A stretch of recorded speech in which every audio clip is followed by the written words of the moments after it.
The honourable member for Saanich Gulf Islands. Thank you, Mr. Speaker, and I thank the honourable member for Milton.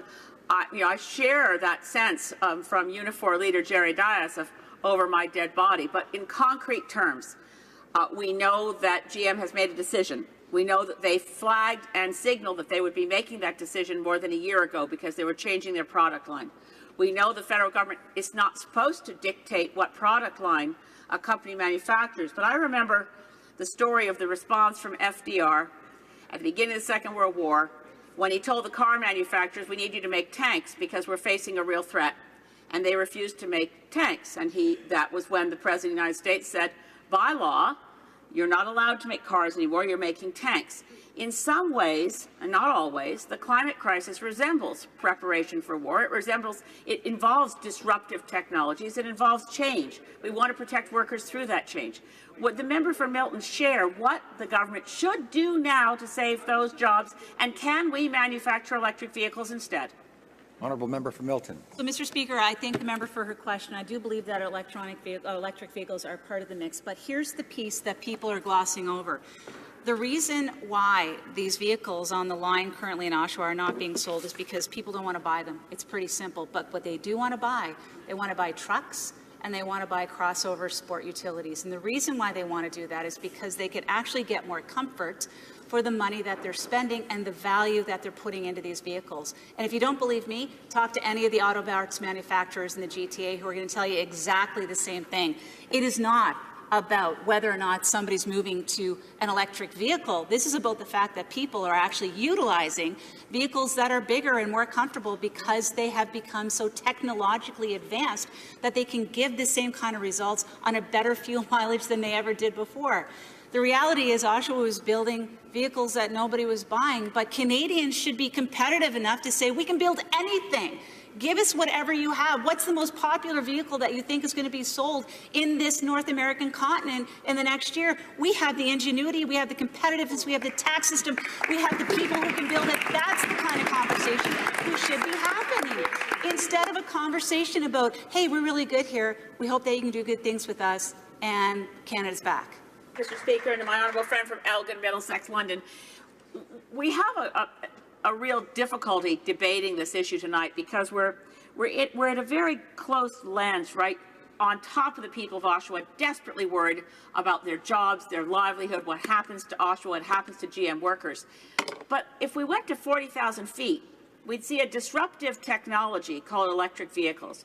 We'd see the world moving off fossil fuels. We would ask ourselves, are we in 2018 replicating what never did happen, by the way, people saying we must protect the horse and buggy, we must not let cars into the market, or people saying even earlier, we have to keep whale oil going, we have all those whalers, we mustn't let kerosene into the market.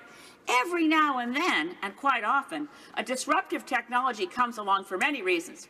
The electric vehicles are disrupting, and GM warned us more than a year ago that they were going to be moving off the internal combustion engine.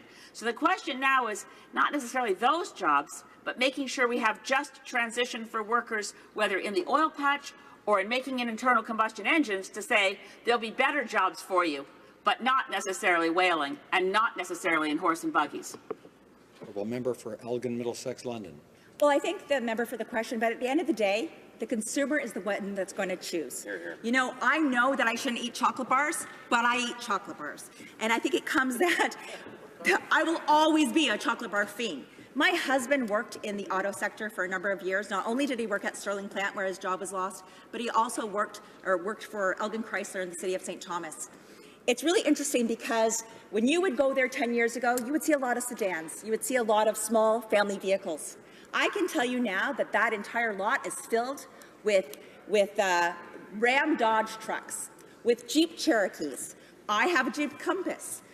They're looking at new technologies, but I think we have to recognize that the consumers are going to buy what they want, and their biggest selling vehicle is a Dodge Ram. So we can try to push things upon people, but at the end of the day, the consumers are going to be the one who chooses, or the consumers are going to be the one who choose. And I think we always have to remember that first. The honourable member for Saanich Gulf Islands. Thank you, Mr. Speaker. And my friend from Carleton, I agree very much that this is a nonpartisan debate. The Speaker made reference a few moments ago to the fact that this emergency debate was supported by all three parties. Green Party also very much supports that we're having an emergency debate tonight. This is an emergency, and as the member for Carleton quite eloquently put it, it's a devastating blow to families where one or more of the partners in the family are employed by GM in Oshawa. But I would like to ask whether the member can turn his mind to the fact that GM announced more than a year ago that it was going to discontinue manufacturing internal combustion engine cars, was shifting to all electric and potentially some diesel-powered cars. Wasn't there something that we could have done through a recognition that the world is shifting?